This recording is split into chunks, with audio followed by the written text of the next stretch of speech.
அனைவருக்கும் வணக்கம் நண்பர்களே. இன்றைக்கி வீடியோவில் என்ன பார்க்க போகிறோம் அப்படின்னா, நாம் தினமுமே பார்க்குற ராசி சக்கரத்தில் 10ஆவதாக வரக்கூடிய ராசி தான் மகர ராசி. இந்த மகர ராசி அன்பர்களுக்கு எப்படிப்பட்ட வாழ்க்கை அமைய போகுதுங்க, அவங்களுக்கு என்னென்ன விஷயத்தில் அவங்க கவனமாக இருக்க வேணும், இந்த மகர ராசி அன்பர்களுக்கு இந்த சித்திரை மாதத்தில் என்னென்ன மாற்றங்கள் நடக்க போகுது அப்படிங்கிறத பற்றி இந்த வீடியோவில் பார்க்கலாங்க. வீடியோவை ஸ்கிப் பண்ணாமல் கடைசி வரைக்கும் பாருங்கள். மகரம் அப்படிங்கிறது கடல் வீடு மாதிரிங்க. கடலோட அலைகள் எப்படி அடுத்தடுத்து வந்து கொண்டே இருக்கிறதோ அப்படிதான் இவங்களோட மனதில் புது புது எண்ணங்கள் தோண்டிக்கொண்டே இருக்குங்க. எப்போதுமே மற்றவங்களிடம் புது ஐடியா இருந்தால் சொல்லுங்க என்று கேட்டபடியும் இருப்பாங்க. சோர்வு அடையவே மாட்டாங்கன்னே சொல்லலாங்க. வாழ்க்கையில் தோல்வி அடைந்து ஆதாள பாலத்துக்கு சென்றாலும் கூட மறுபடியும் வீறு கொண்டு எழுந்து இவங்க நிற்கக்கூடியவங்க தான் நம்மளுடைய மகர ராசி அன்பர்கள்னே சொல்லலாங்க. உங்கள் ராசிக்கு அதிபதி இரக்க சுவாபத்தை அதிகம் கொடுக்கும் சனி அப்படிங்கிறதுனால மனித நேயத்தோடு செயல்படவும் விரும்புவீங்க. 2ஆம் இடமான ஸ்தான குடும்ப வாக்குஸ்தானத்துக்கும் சனி அதிபதி அப்படிங்கிறதுனால அதிக அளவில் பணம் வைத்து கொண்டிருந்தாலும் கூட திடீரென்று ஏற்படும் செலவுகளுக்காக நீங்கள் பணத்தை தேடக்கூடிய சந்தர்ப்பங்களும் சூழ்நிலைகளும் உருவாகுங்க. பொருளாதாரத்தை பொறுத்த வரைக்குமே ஏற்ற இறக்கங்கள் நிறைந்ததாகவே இருக்குங்க.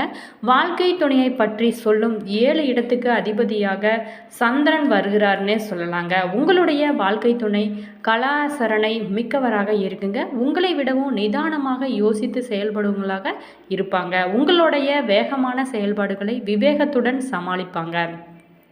வாக்கு சாதுரியமும் பெற்றிருப்பாங்கன்னே சொல்லலாங்க.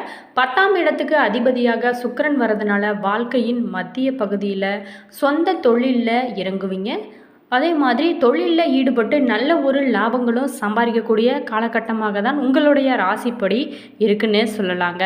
சரிங்க, இந்த சித்திரை மாதத்தில் இன்னும் எப்படிப்பட்ட மாற்றங்கள் நடக்க போகுது அப்படிங்கிறத பற்றி வீடியோவை ஃபுல்லாக பார்க்கலாங்க. வீடியோவை ஸ்கிப் பண்ணாமல் பாருங்கள். வீடியோ பிடிச்சிருந்தால் லைக் பண்ணுங்கள், கமெண்ட் பண்ணுங்கள், ஷேர் பண்ணுங்கள். இதுபோல் தகவல்களை நீங்கள் தெரிஞ்சுக்கணுன்னா நம்ம சேனலை சப்ஸ்கிரைப் பண்ணிட்டு கூட பெல் ஐக்கானையும் கிளிக் பண்ணிட்டு வாங்க வீடியோக்குள்ளே போகலாம்.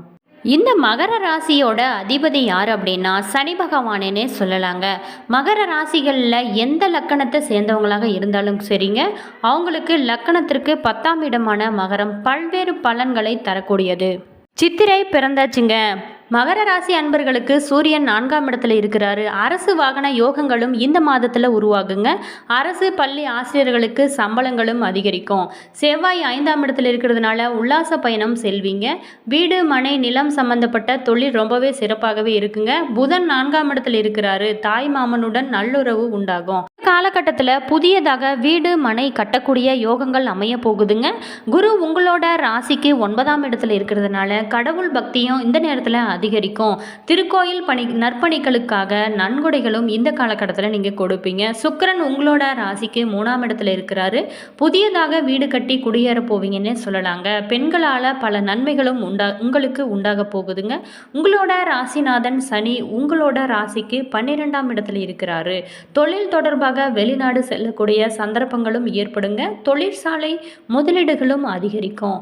ராகு உங்களோட ராசிக்கு 8ஆம் இடத்துல இருக்கிறாரு. உறவினர்களுடன் சச்சரவு சின்ன சின்ன பிரச்சனைகள் வரவும் உண்டாகுங்க.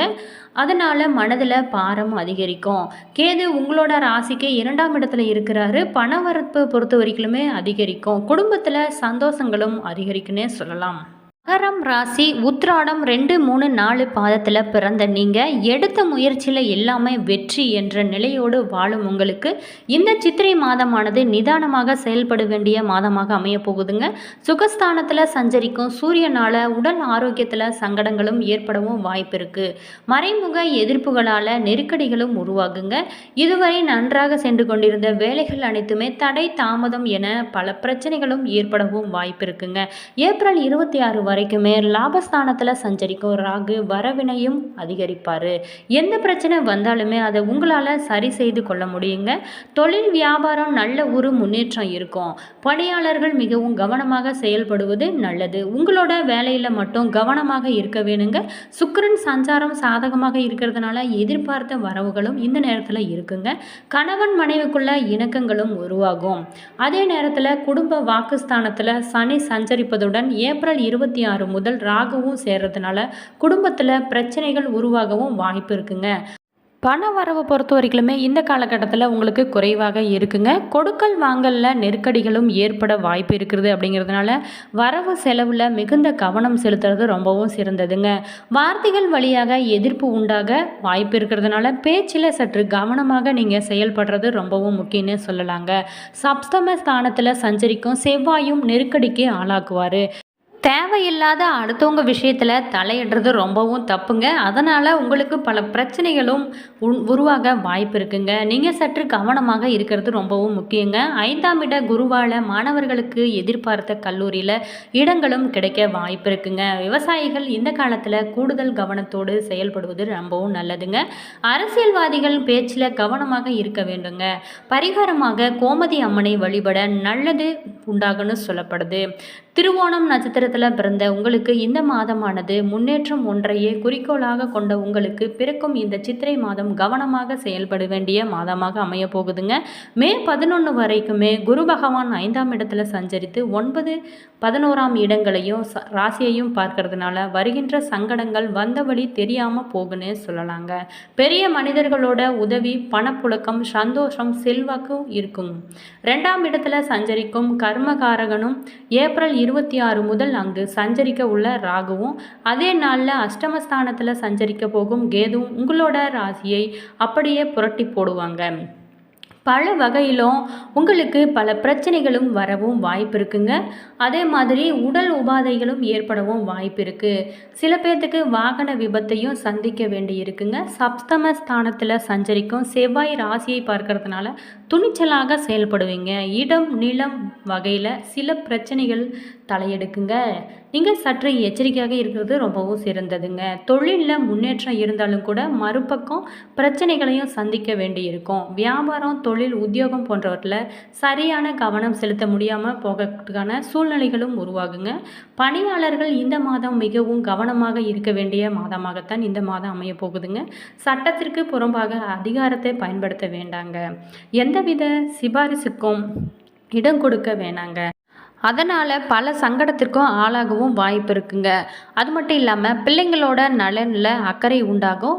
அவர்களோட கல்வி, எதிர்காலம் பற்றிய சிந்தனைகள் அனைத்துமே இந்த காலகட்டத்தில் உங்களுக்கு ரொம்பவே மேலோங்குங்க. அதற்கு செலவுகளும் அதிகரிக்கும். மாணவர்களுக்கு படிப்பில் அக்கறை உண்டாகும். சில பேர்த்துக்கு புதிய வீட்டில் குடியேறக்கூடிய பாக்கியங்களும் உண்டாகுங்க.